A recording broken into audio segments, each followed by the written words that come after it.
Okay, welcome, Bud. My my name is Paul Julian. I'm with the Veterans Memorial Center, and we're here gonna go ahead and record Lockard S. Yep. Gahs. Gas. Just like gasoline. Okay, and we feel we'd like to thank Lockard for giving giving us his time and be able to record what I think is just a wonderful story that other people that come behind him it will help them. Okay, Lockard, and we're taping on February 25th, Tuesday, and about 10:30. Lockard, where were you born? I was born in Baltimore County, Okay. And Maryland. okay. And your parents? What did they do? What were their? My father worked for the Baltimore Gas and Electric Company. During the Depression, he made $17 a week, so that was very good. Mom was a at-home mom. Yeah. Okay. Did you have any brothers and sisters? Yes, I had two brothers and a sister. Mm-hmm. And did any of them end up serving in the military? No, they were too young. Too young. I was the oldest, and they were younger. Okay. So. Okay. What was your mom and dad's and your two brothers and sister? What were their? How do they feel about you serving in the military? Well, I think they were apprehensive about that because I was the oldest, and anybody that I suppose any mother and father are pretty apprehensive about Yeah. that time. Yeah. You get drafted. Yeah. So really had concern, huh? Yeah. Really good, yeah. Mhm. And what grade did you go to, Bud? What grade did you end up? PFC. Or what? As far as in school, how far did you go? Oh, I graduated from college from University of Maryland. Oh, University of Maryland. And before the service, then you were I went to Hopkins at night while I was working in a Martin Aircraft Company. okay. And, Okay. So that was a job that you held. yes, I put the turrets in a B-26. C-26. Okay. And was that in Baltimore? Yeah. Oh, in Baltimore. Martin Okay. Company. Okay. Which became Martin Marietta. Yeah. Which became Lockheed Martin. Yeah. Okay. So how long did you work in that factory? About a year and a half. And then Actually, I was illegal. I was 16 when I graduated from high school, and the next day I was 17, and a month after that I started working in Martin's. mhm. And they originally put me in a timekeeping department, and I wheedled out of that because I didn't like that. Didn't like doing that. Pretty dull job. Yeah. So I got to work as a mechanic putting the dorsal fin turret, 50 caliber turret in the top, Mm-hmm.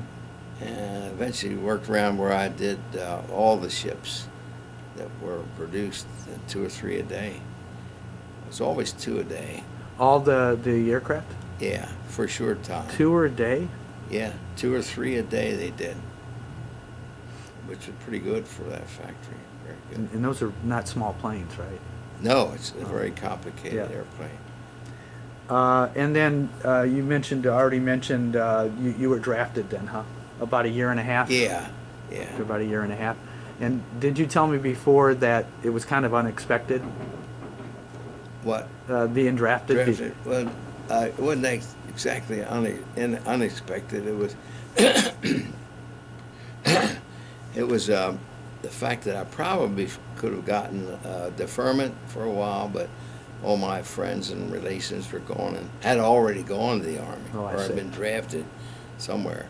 And I didn't want to be a slacker, so Okay. I went and was drafted. Okay. And you did you leave behind like besides your family? Did you leave behind like anybody else that you really that you have like a girlfriend and all that? Or No, I was too young. too young? Okay. Yeah. Okay. And you Kids were younger at that time. Yes, sir. Same age. Yes, sir. And the branch you entered, you were drafted into the Army, right? No, I was drafted into the cavalry. Into the cavalry. Yeah, and horse cavalry of all things. But I have a little story about that if you want to know it. I definitely want to know it. I worked for a year and a half putting those turrets in, and became pretty proficient at it. And when I was drafted, they gave me a placement man to talk to me, and he said, "What would you think you could do to get this war over with?" And so I told him I'd put them in, and I put all of them in for a while, maybe 3 or 4 months. I mean, every one it was done. So it meant, I was somewhat decent with it. So they drafted me in the horse cavalry. And Bud, we're not talking World War I. We're talking World War II. World War But II. so suffice it to tell me they did use horses Yes.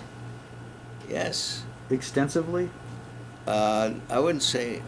Well, they put me in the horse cavalry, and I really didn't have time to find out. I'd never been on a horse in my life. I've been on a mule at my uncle's farm, but Not a horse. not a horse even. So I said, well, this isn't for me. I was mechanically minded, Mm-hmm. and I applied right away to get out of that Mhm. into the mechanized cavalry. Okay. And then I drove a scout car. Scout car. Yeah. Okay. What is a scout car? Scout car is one of those armored. You ever see the half-track scout cars? A truck with tracks on the back. Oh, okay. Only this was had wheels on the back. Okay. It could go much faster than the tracks, Okay. which you want to do sometime in the cavalry. Okay. Where was your initial, to backtrack a little, where was your initial point of entry? Fort Meade, Fort Meade? Maryland. Okay. And now let's go, what was, so you got into service and then you went to basic training? Yeah. And where was that at? At Fort Riley, Kansas. And then you're, at that point, were you still in the horse cavalry or? No, I was only in that for about maybe 2 months. Okay. And they transferred me to the mechanized cavalry, which was the same place. Mm-hmm. And it's just moved me in Yeah. different barracks. And, The mechanized cavalry, where was the training also in Fort Riley? mhm. Okay. Did you have, and then tell me, not being an Army person, but the mechanized cavalry, is that what your place would be in the infantry, right? So, was that, Well, at the end of the training, a 17-week basic or whatever it was, they said they had a new program opening up called Army Specialized Training, ASTP.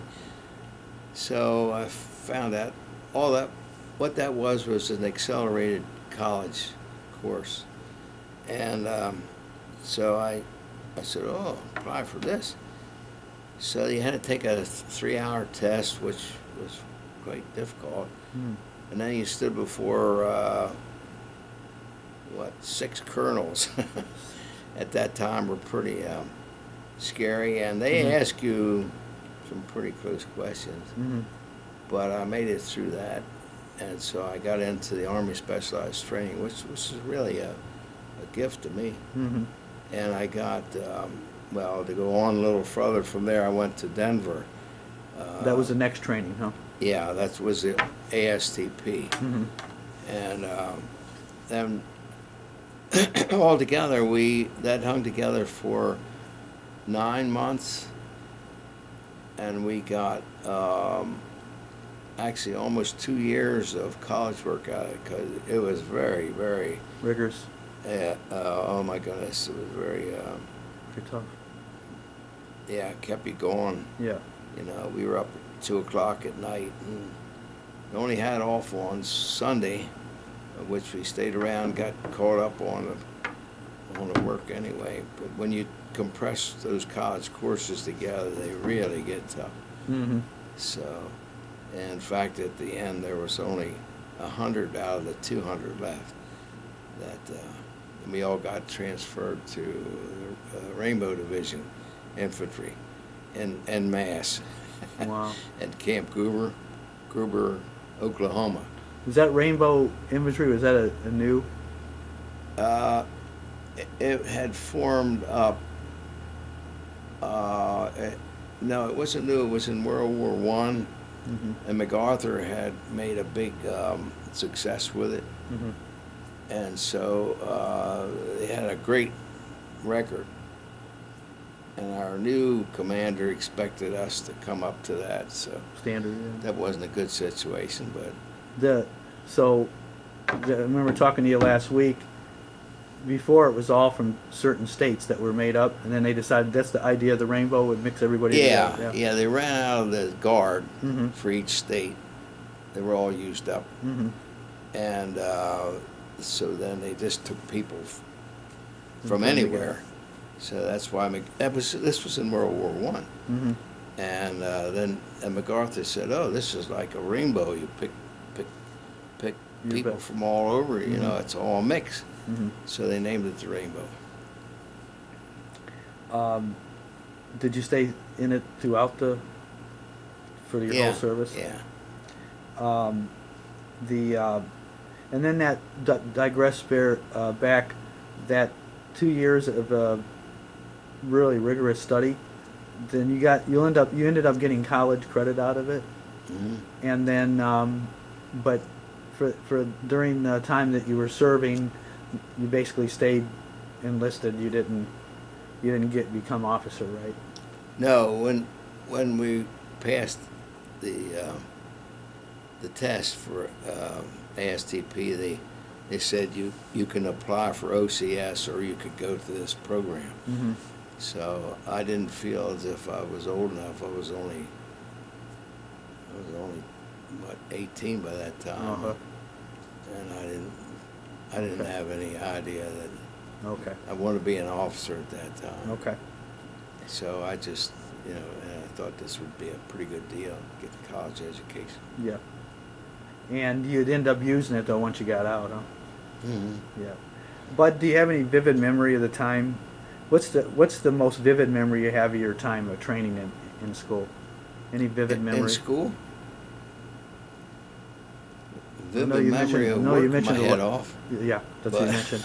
2 o'clock in the morning. Yeah, but that was all right for, Yeah. I turned out. Just working hard. Yeah, that's what I asked Yeah. for. So Yeah. That's what I got.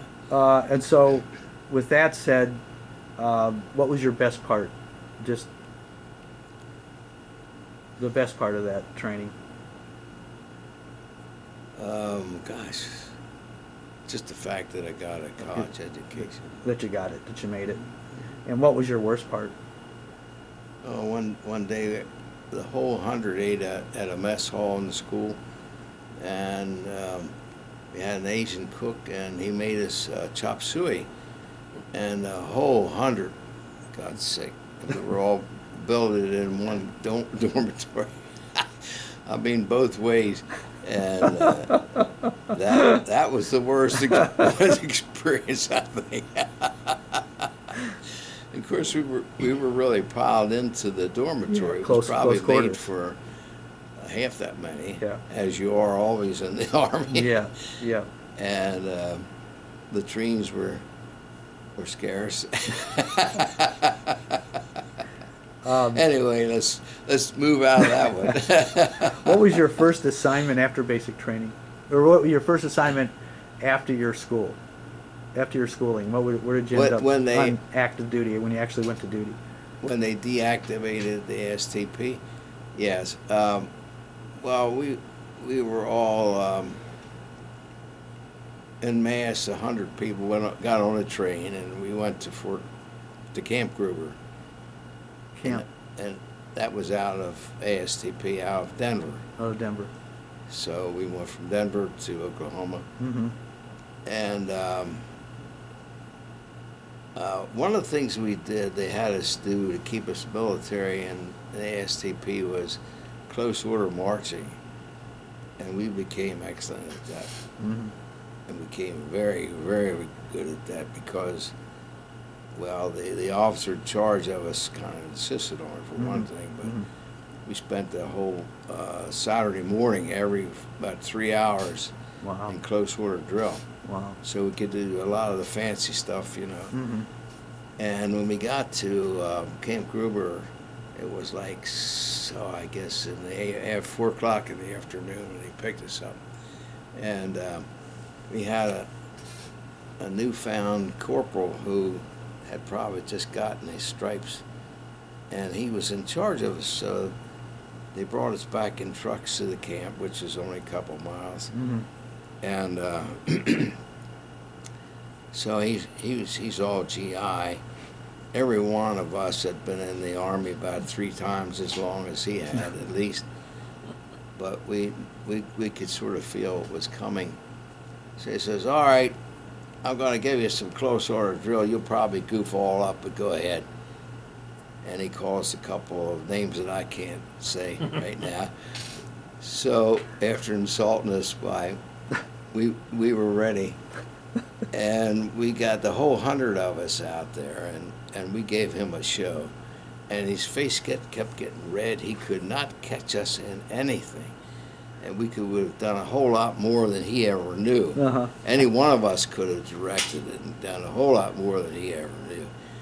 So his officer came out, and the officer in charge, and he observed for a while. And of course, that set the corporal on fire, where he was going to really show up. And the more he tried, the more frustrated he got. And they hadn't heard of, I don't know whether anybody knows about this, but somehow or another, when they gave you at ease, it was all the troops would say, hubba, hubba, hubba, hubba, hubba. It's just a sound, you know. Uh-huh. It's a crazy thing. Uh-huh. And way down in Oklahoma, they hadn't gotten down there yet. So he says, okay, at ease. So everybody says, hubba, hubba, hubba. And actually, the officer, I think it was a second lieutenant, they all looked, they were all surprised.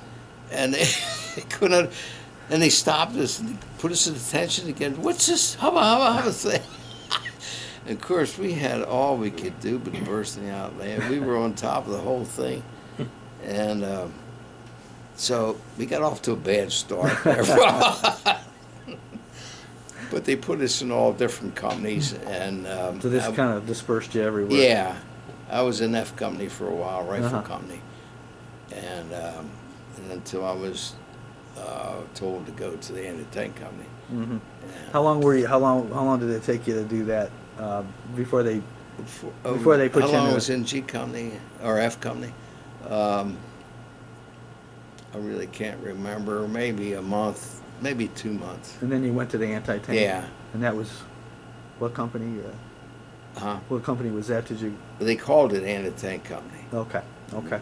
Like F Company would be called F Company. Okay. We were anti-tank company. Okay. Okay. As far as and so when you went to the anti-tank company, did you get any training there? Oh yeah, we trained. I was in that. We did practically all our training in the anti-tank company. Mm-hmm. Anti-tank company had 3 guns in each platoon and 3 trucks to pull them, 10 man to a squad. Mm-hmm. And we all had to learn to be interchangeable, Mm-hmm. Know each other's jobs. to learn how to be a gunner, to Mhm. learn to be a loader and all, in Mhm. case, we had fill in. And except they couldn't learn to drive a truck, so that was pretty good because it had the didn't have the synchro-mess, so that was interesting. Uh-huh. But that's why I kept my job, I guess. but that's the way we operated. Mhm. We had it was a good system. We had really good cooperation. Mm-hmm. Mm-hmm. And still all part of the rainbow, right? Oh yeah, So you had a mix, kind of a mix of people, huh? yeah. And you qualified for Bud besides that truck. You must have. Did you qualify on the? You had to qualify on Yeah, on everything, which wasn't the that weapons. complicated, you know. Then you Very would. accurate. Would it be? What kind of weapons would it be? Would you make mortars? No, no, it's more looks more like an artillery piece. Okay. It's actually a rifle, with a the cartridge is about that long, and 57 millimeter is about that much, and about that long. But that could come HE, high explosive, or AP, armor piercing, or a couple other things. White phosphorus. White phosphorus was really mean. And the charge then, the powder, was all the rest, and that was like about that big, which is put that projectile. Actually, when you're the gunner, if you are very sharp with it, you can watch it go it would go straight for about a mile. You couldn't see it for a mile, but you could see it for a long. You could see it come out, and to go on with that, maybe we found that it was very unusable against German tanks. Yeah. And that didn't seem to work too well, because there were several squads that just got evaporated in our company, in our division, in another regiment. They Just got just evaporated them with the 88, and there was nothing left. So after that, I think that was the first sign that we weren't to be used on tanks. So the vulnerability was. Can you explain it again, Bud? What was the vulnerability of that? What you were using? The 88 gun, the German 88, if we got hit with that, it would just blow us apart. There were several squads that just killed every one of them. So before you even had a chance to defend yourself, No, apparently they had gotten a couple rounds off. They were kind of dueling with the tank, oh, I see. but They tank give up put their one at position. the right place, and that was it. Yeah. So they took us off the tanks, really, I suppose, because we never got charged with firing at tanks anymore, or never did, really. So what was a mission then? Well, we more or less firing at machine gun nests, and we would, if we were on a hill, we would try to see where the machine gun nests were. They put up a little puff of smoke, and if you're really sharp, you can watch that and kind of record that in your mind, and then we could easily take them out. So Bud, back then you had to kind of estimate the where they were at. You had to estimate their position. You had to estimate it, and in other words, working with the gun, you would be able to do that. Many people would be able to do that. Yeah. Okay. Didn't take much training. Okay. Just watch closely, and you can see a little smoky. And then you make the adjustment on the gun as far as. Were you pretty effective at it? Yeah. Pretty effective. Very effective. Okay, then just a general question before we get into like any kind of hostilities you're involved in. What was the hardest part of the military lifestyle for you to adapt to? In combat? Just in general, combat or non-combat. What was the hardest part? There wasn't anything. I was young and, Didn't know anything. Yeah. So it wasn't anything really. That was really, you consider really hard. No. What was the easiest part of the Except in the Bulge, it was so cold and cloudy for days on end, and we couldn't get any air cover. And it's just a terrible winter in the Bulge. in the Bulge? Okay, so it was overcast. Yeah. What it was Couldn't get any air. snowy. And it would vary from a couple inches to maybe 6 inches of snow all Cold. winter. Yeah. What was the easiest part, just in general, of being in the Army? I don't know. That's a tricky question. Depended on your attitude, I think. Yeah. Yeah. Why fight it, you know? Yeah. So, So you mentioned in the wartime service, for you the hostilities, I know you came in 43, the hostilities, did you see any hostilities before the Battle of the Bulge? see. Were you involved in any hostilities, any battle before the Battle of the Bulge? No, because we were there for the Battle of the Bulge to start. Okay.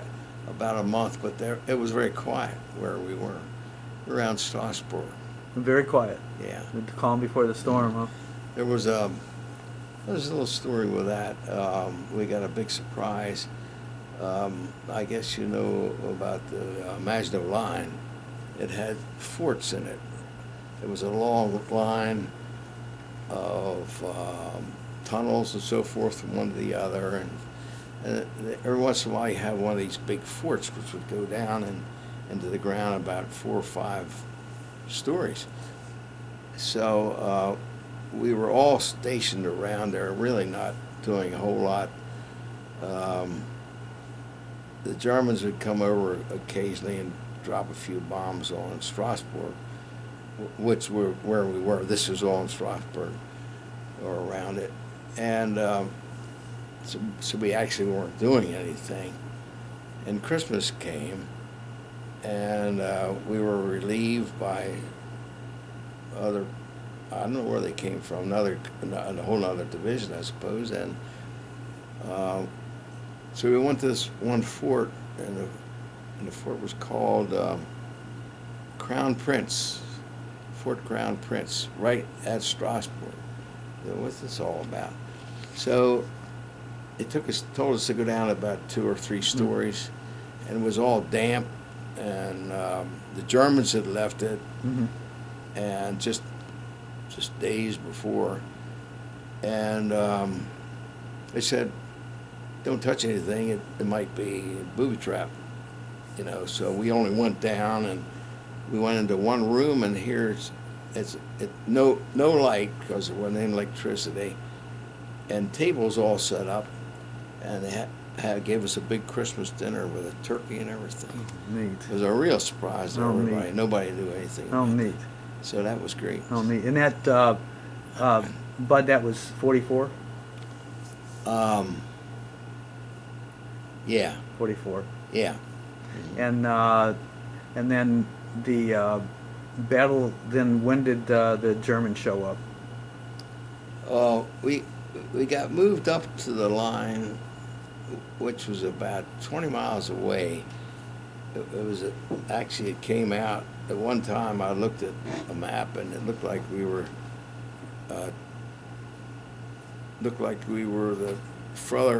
the most east of any of our forces, which kind of scared me. But, we had no resistance because they were stretched out as much as we were. Neither one of us wanted any action because we would fold up right away on that line. We moved up 20 miles north of Strasbourg. And is that east, north? That was north, and we were north and east almost to the Rhine at that point. And so we were taken back. We were told to go back. We were taken back. We took ourselves back. We left one night in a kind of a snowstorm, and we were able to get the gun out. I remember that was very difficult. We were dug in on the side of a hill. We got the gun out, and we actually it was a retreat, but they called it was I don't know what they had a name for it. Didn't sound like retreat. So, but we straightened the lines up, which reinforced the stuff because it took less men. You could put more men in the line in this Bulge. And then they attacked. The Germans found out. We pulled back, and they attacked us. And that was in January of. Yeah, that was the worst attack came January 24th, 25th. And they let this everything go. Oh yeah, they had SS, a lot of SS, and they were apparently experienced fighters. And after the war, they gave us a whole lot of credit for being green troops. Actually, we were green troops. We had no experience. And 24th, 25th of January. January, yeah. And then at this point in the war, they're pretty much clinging. The Germans are pretty much clinging to continue the fight, right? They were actually retreating at that time, further north, from Bastogne. They were being pushed back. And since they couldn't go through there, it was Hitler's idea, and it was actually part of the Bulge, but they called it Nordwind. Nordwind was this particular action that the Germans called it. It was Hitler, apparently. I found out it was Hitler's idea, who turned out to be a pretty good strategist. Yeah. And he wanted to go down and go up and cut it off, and we were the down part, the south part of the Bulge. And was your mission, your unit's mission, but it was the it was basically machine gun nest and stuff. Is that what you? Yeah. That's what we did. Okay. Many times we just backed the riflemen up. Driving a truck was easy, and you didn't have to walk. But then I had the lousy job of hiding that truck because you're right on the front, and every time we move, I'd have to hide that truck. Put camouflage on and all that. Find the trees or. Yeah, or in between buildings. Yeah. You know, what best you could do. Yeah. Then how did your unit? How did your unit come out? Did your unit pretty much everybody was okay as far as after the battle? Did everybody come through? No, we lost 2 men and 2 captured. A couple got shot up, but they didn't get shot up that bad. And but it was an all-day fight in Schweighausen, which is our biggest fight. And then did that come after the 24th and 25th? That was on the 25th. It lasted 25th? all day. Lasted all day. And was there much air battle in there? Or, no, because it was cloudy. Yeah. Couldn't get any. Yeah. We couldn't even reach our artillery to get any radios. Radios worked great when you didn't need them. The radios were pretty primitive. Yeah. And they sometimes they work, sometimes they don't. Well, they had this big thing you put on. One guy with one guy's job carrying this big radio on his back, and it worked fine until you needed it. So after the 25th, January 25th of '44, what did you do? What did you do? Where did you go from there? We actually pulled back for a rest, and everybody. It was a good while in there that we didn't do anything really. I don't know, maybe 2 weeks or so. Then we jumped off on and went across the Rhine. Because we were right near the Rhine. And we got across the Rhine. Across the Rhine. And as soon as we got across the Rhine, all the Germans had these white flags out, and you know, every house had a white flag out. And nobody was a Nazi. Nobody was a Nazi. No.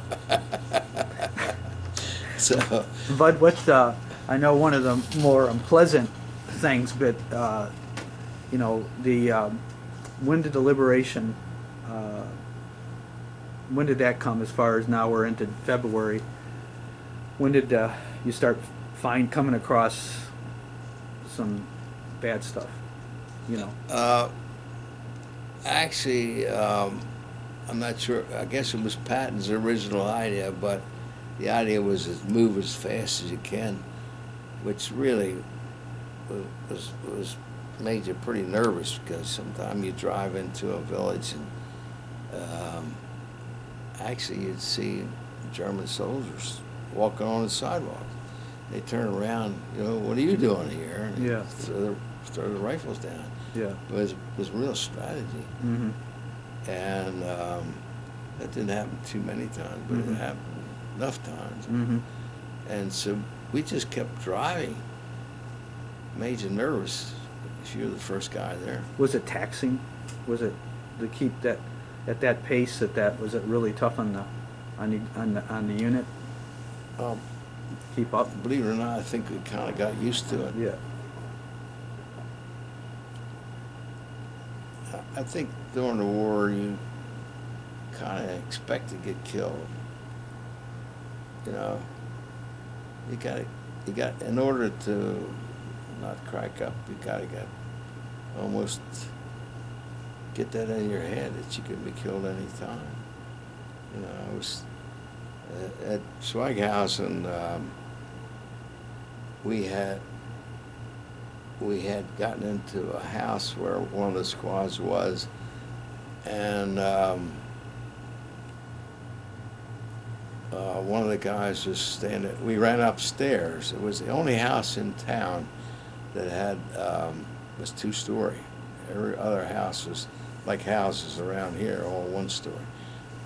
And I kind of think the Lord was looking out for us there, where the squad I was with had picked that house to stay in overnight, and so we were able to run upstairs, and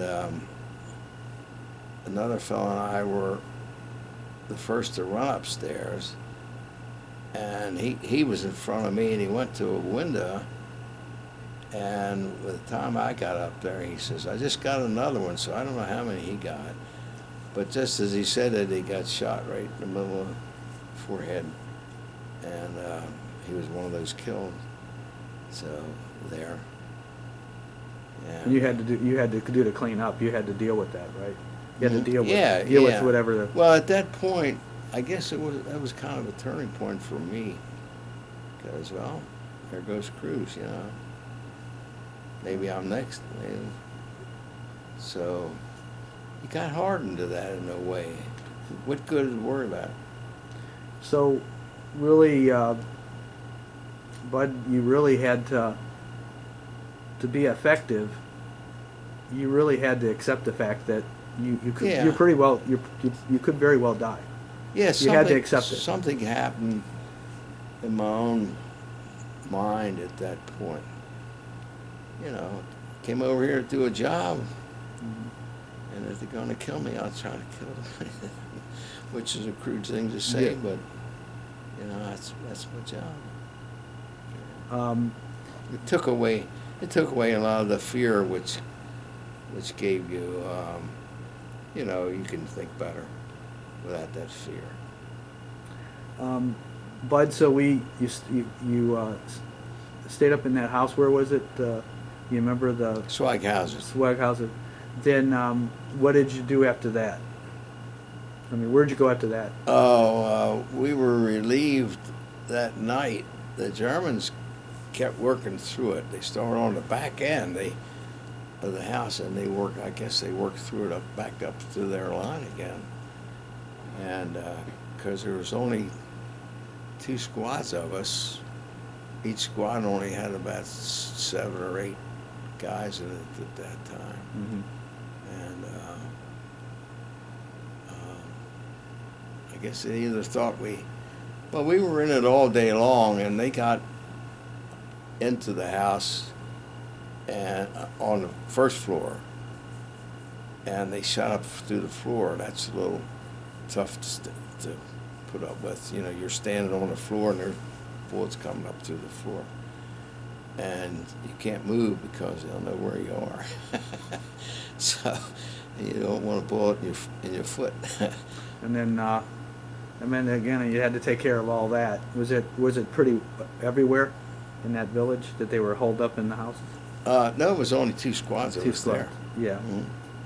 And so it's a little complicated, and I didn't really want to get into that because I happened to be with another squad. My squad was where I had left that morning. Mm-hmm. And so they got beat up more up there.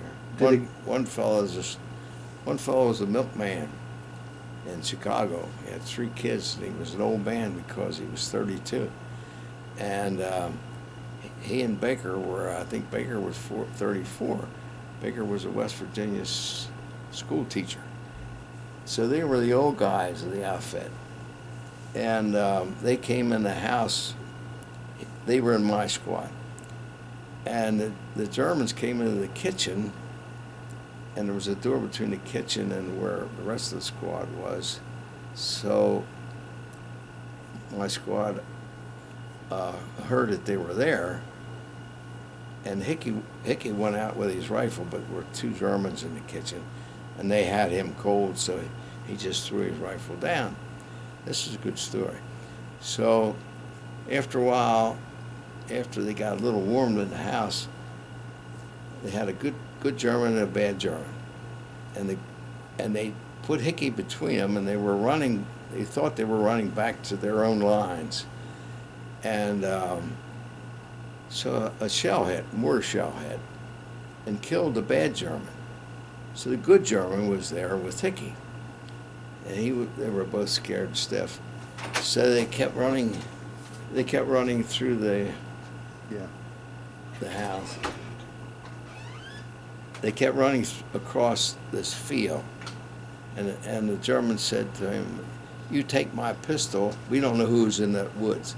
If it's Americans, you take me prisoner, and I'll have my rifle. I'll take you prisoner." Germans. So they ran into the woods, and unfortunately, the German got killed, and Hickey was left, and there were tanks coming through, so either the tanks recognized him or something, and he ended up being a hero because the tanks had taken about 20 prisoners, 25 prisoners, and they had nobody. They didn't want to send anybody back. They didn't want to lose them, so he was kind of loose, so they said, grab a rifle. There's all kind of rifles around. Even if it was a German rifle, it didn't matter. And take these prisoners back. So he marched all these 25 prisoners back by himself, and he got to be a big hero. I have 2 articles from the Chicago paper. This is not the milkman, right? Yeah, it's the milkman.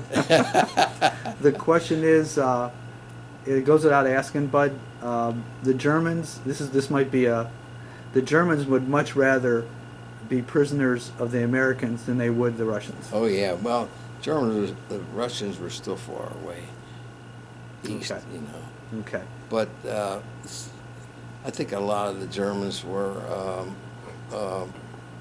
ready to give up. Yeah. It's something I've learned in the last 20 years, that they had, and I forget the name of it, but they had a chemical drug that they used that got to be, didn't care. And I noticed this at Swaghausen, because they were very aggressive. They were yelling, hollering, and carry on. I couldn't understand that, you know. You don't do that. and they called a lot of attention to themselves. So the drug would be make them aggressive, or? I guess. Yeah, yeah. And then, so you, where did you go from there after? Well, after Schweighausen, we were pulled back, like I said. Then we started out and went to Würzburg, and some of the troops went all the way to the ball bearing Schweinfurt, and the big Schweinfurt raid, famous B-24s, B-17s that really got lost. It lost a lot of. Lost a lot of them. It was about that time. And that was part of the strategy, right? But at that time, they just going to take out the industry, take out. You know, they were bombing continuously. Yeah. But that was, I didn't go. I was on there's that cow. Mm-hmm. Lest we forget. Anyway, they were moved. I didn't go because just a portion of our troops went north of Rainbow, and we kept going, and then we discovered. You kept going. We turned and went south. Went south toward Munich. We discovered Dachau. So that was you came into contact with the concentration camp. Yeah. And were you guys? Was your company your unit the first one there? Mm-hmm. And My company wasn't, but the division was the first. Division was the first. Yeah. And this, does it go without saying, Bud? You just can't describe. You just unable to do that. It's like the pictures show. It's the pictures. Mm-hmm. And that mindset that you said you needed, did that help with what you saw there? Yeah, it scared me a little bit because it made me hardened, and I didn't like that, but it didn't bother me as much as it should. Yeah. At that point. Yeah. And that's a little scary. Yeah. And did you render assistance, or did the division render assistance? No, we were the rest of the division, but our particular company was sent. We were on a race to get Munich, which is only 9 miles south. So since we had the trucks and all, they sent us into Munich. We were the first ones in the front of Munich City Hall. In fact, I may have driven the first truck. And have you ever been to Munich? No, sir. My mother. It's a big, called the Marienplatz in front of the Rathaus, the City Hall. And we drove up on that. It was getting late in the evening, and we had no resistance. Mm-hmm. And what we were to do is to go in and get all the bigwigs in the Rathaus, in the City Hall, because it was all generals, and oh, really? all the brass was in there. That was a staff headquarters. Of a couple hundred. Yeah. So we went in and got no resistance? No, not much. And how long did it take you to clean that, to take care of that, to take over Munich? We were there, it didn't take long, a couple hours. Mm-hmm. By that time it was dark. Mm-hmm. And how long did you stay there in Munich? Not long, because they wanted us to keep going. Keep going. And get down to the Austrian border. Mm-hmm. So maybe 2 days at the most. And then you headed to the Austrian border. Huh? Yeah. Well, after the war was over, we're still in Germany on a farm. Our particular company was on a farm, mm-hmm. just waiting. There wasn't any resistance. That was in a farm, and then yeah. that was at that time you hear the Yeah, we got the word. We figured it was coming pretty shortly out. Mm-hmm. Almost out. We're almost at the end here. Yeah. And in the meanwhile, the Russians were coming through Austria. They actually took about half of Austria. They got halfway through. Austria's long, mm-hmm. east to west. Mm-hmm. and I think they got up to the middle of Austria before, I don't know what stopped them. Mm-hmm. But we ended up position of half of the west end of Austria. Okay. So then later our particular division was sent into Austria to be a four-power city, like Berlin. Mm-hmm. Nobody knows it, but Vienna is a beautiful city. It's a big city. And we were sent in to do the same thing. So for a while, it was a four-power city, Mm-hmm. like Berlin. Okay. And each, France had a section, Britain had a section, the Didn't know that. Soviets had a section, and America Didn't had know a section. that. So, were you, this is after the ceasefire or after the, what would you call Yeah, it? it was after the war was over. Yeah. And that was that in the end of April, beginning of May, or? That was May the 8th. May the 8th. When it was over. Okay. And were you pretty happy? Oh, yeah. Yeah. We saw it coming, but it was still Yeah.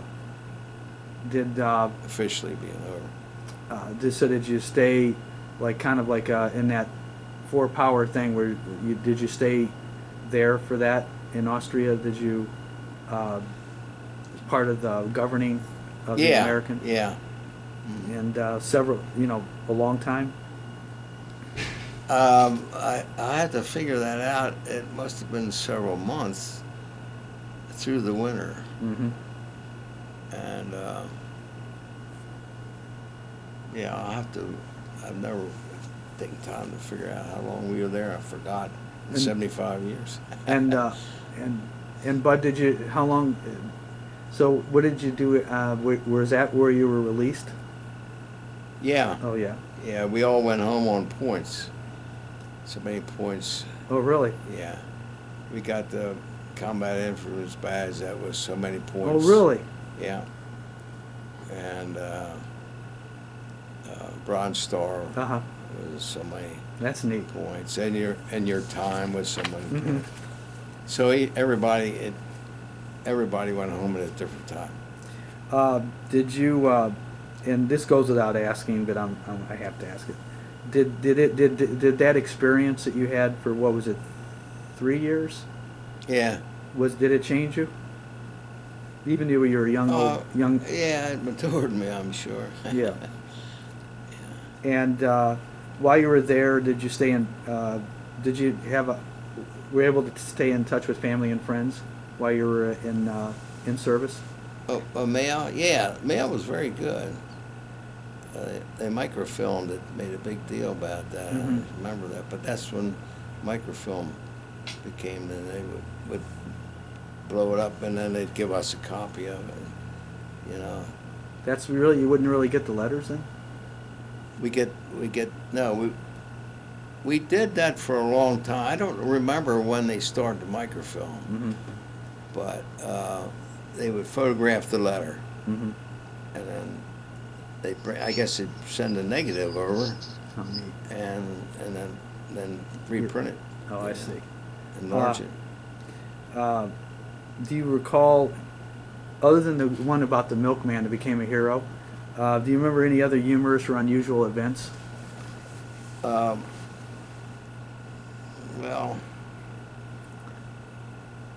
try to keep it as light as you can. Yeah. Nothing comes to my mind.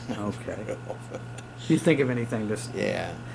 Did you do anything for good luck? Did you have any kind of routine or any kind Well, the fact was, we got in a lot of trouble after the war was over, because you had all this high tension, and all of a sudden it's over, and guys got to do something,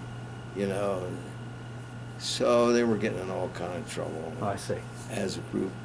So what our division did, it put us to work as in all kind of sports. Mm-hmm. So you were supposed to get interested in sports, and it was kind of funny because we didn't have any sports shoes, no tennis shoes, or everybody was in combat boots.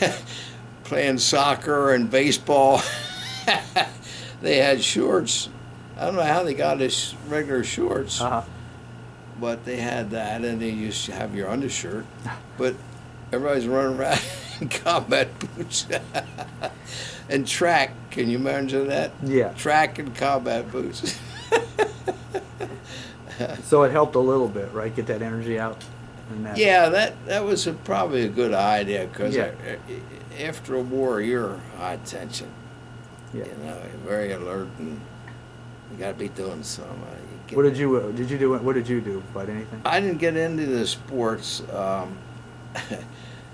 I used to get into quiet trouble. In the quiet trouble? We had a machine gun ring that I got when we first landed there in Marseille. It was only 1 out of 3 trucks got this ring, and it was kind of crazy because we were issued the trucks. They were brand new trucks, and each driver was to prepare it and get it ready as much as he could. And I'm about done getting everything done, getting all the cosmeline and grease off everything, and checking the oil, and which took a couple days. And they come around with this 3 big 3-inch pipes, and about 6 foot long, and they dump it on my truck. I said, "What's this?" They said, "You're going to put this on your truck." I said, "What is it?" It was machine gun, a 50 caliber machine gun, which rose right over the Cockpit, the passenger's seat. Mm-hmm. Maybe you've seen them. Mm-hmm. You've probably seen some of the truck. Mm-hmm. It was so heavy, it actually tilted the truck a little bit. And I said, "Who's going to get up there and work that 50 caliber machine gun? You know, you're dead on a line. If you expose yourself that much, you're dead." So of course, you don't argue with anybody. So I had that thing on the whole time, and the war comes. So one of the guys I used to get in easy trouble with was a fellow by the name of Swanson, great guy. He ended up being a chancellor of the University of Wisconsin after the war. But anyway, we were told to go get a woman out in the country and take her to the hospital. Yeah, it was an emergency thing. Well, we had done that kind of thing before. So he was along with me. I think I got the order, and so he was along with me. So the Germans had this habit of making bridges. It was all the same. The Germans would invent something, and they would do everything that way. And this was a concrete bridge. It was an arch, and the road, generally a country road, run in it, underneath of it, and another road run on top. And you'd see them every once in a while, and most of them were low. So I always had to account for this daggone machine gun ring up there, and the machine gun. Machine gun was on there. We covered it up with a canvas. And I had to, always figure that was there. I had more height. Mm-hmm. And these bridges were low. Mm-hmm. So I eyeballed it. I said, yeah, I can make that. So I get in the middle of it. And now this is all after the war. And stop. What's this all about? We get out. The road goes up under the bridge. So that's how we stopped. So we let the air out of the tires, backed the truck out. And I looked at this machine gun. The posts were like pretzels. They were all pretzels. So Swanson says, "What do we do now?" I said, "We're going to get the tools out, the wrenches out. We're going to take that blasted thing off and throw it in the weeds. And you're not going to tell anybody." And we got away with it. Threw it in the weeds. We went back. Nobody in the motor pool had said a word. They just, because the other trucks didn't have them anyway. And they said not one word. I was happy about that. End of the war, we go home. About 30 years later, I forgot one thing. Our motor sergeant was really GI. He had to have everything. And by that time, he was bucking for more stripes, and he was trying to have. He was fussy. He was a little Italian guy named Moroni. So even Marone didn't even notice him. So we get back 30 years later. We were at one of our meetings. We meet every year all over the country, the Rainbow Division. That was great. And I think we were in Missouri, and we always got together the night before the big party and as a company. And the company was down to maybe 20 guys at that time. So we were sitting in this nice restaurant all together, and we had gotten through dinner, and Swanson was sitting on the other side of the table.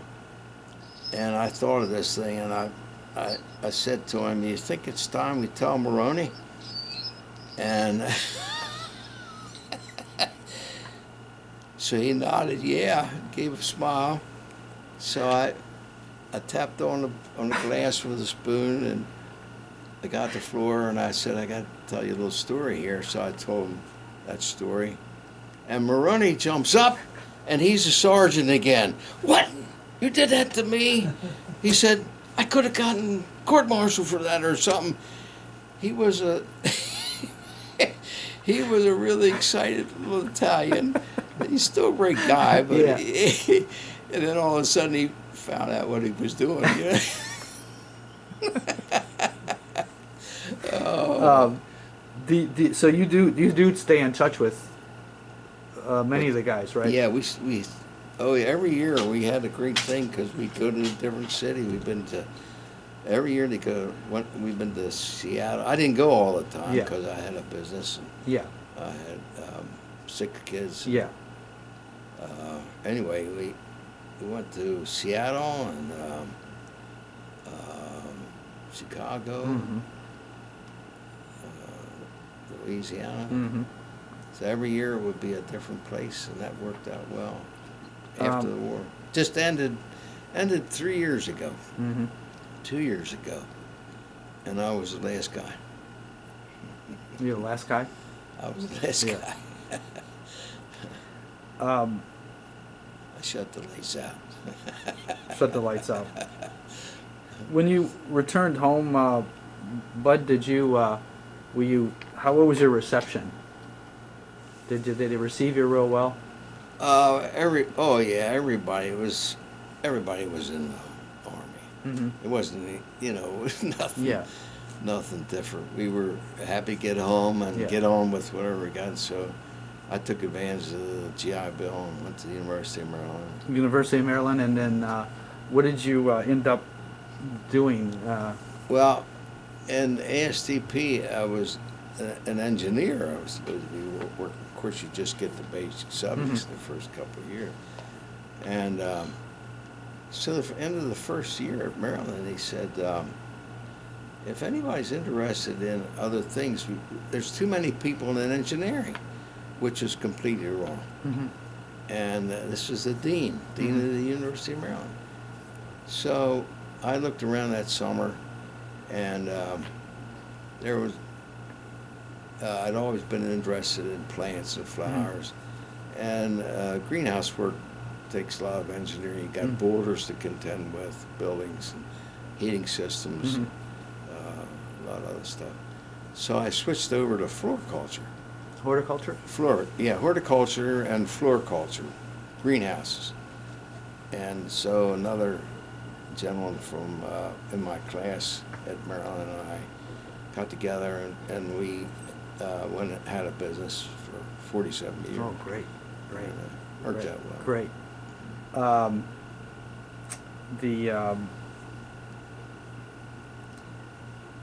Did you, Bud, did you join any other veterans organization? No, not really. I didn't have any time. Mm-hmm. I worked 10 hours a day and with Did the 6 business. kids, and Yeah. so I didn't really. So your business, just digress, your business was, did you actually end up building greenhouses then, huh? We bought an old place, and that fixed it up. We could have done either, Mm-hmm. borrowed a whole lot of money and Mm-hmm. built new greenhouses, or bought an old place and fixed Mhm. them up. I see. So that's what we did, and that worked out all right. We built more than we had there. Yeah. By that time, plastic was being invented Mhm. in big sheets, Mm-hmm. and they started making plastic houses, which they do today. Okay. You don't see any more glass houses No. going Did we're getting close here. Did military service? How did it affect your life? Did you? I mean, do you think? What did you take from that? And then once you got out, you went and got finished your education and then started your business. Did you? Did your military experiences affect any of that? Yeah, I think it matured you. I'm sure it did. Gave you more guts, more to take chances, which you have to do, I guess. Yes, sir. Now, is military service, has it impacted your feelings about war and the military in general?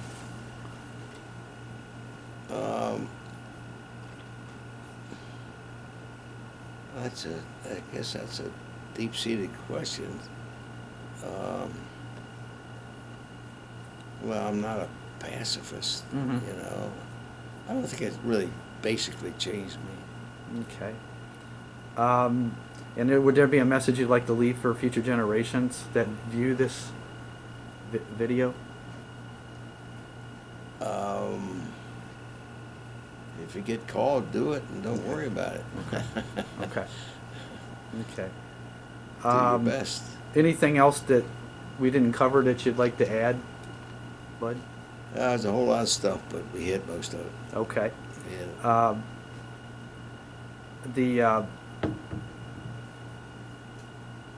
And was there, is there anything you would wish more people knew about veterans?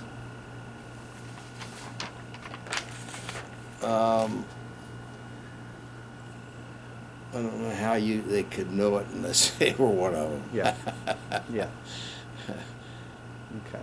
How about you? You fellas think the same thing? Yeah.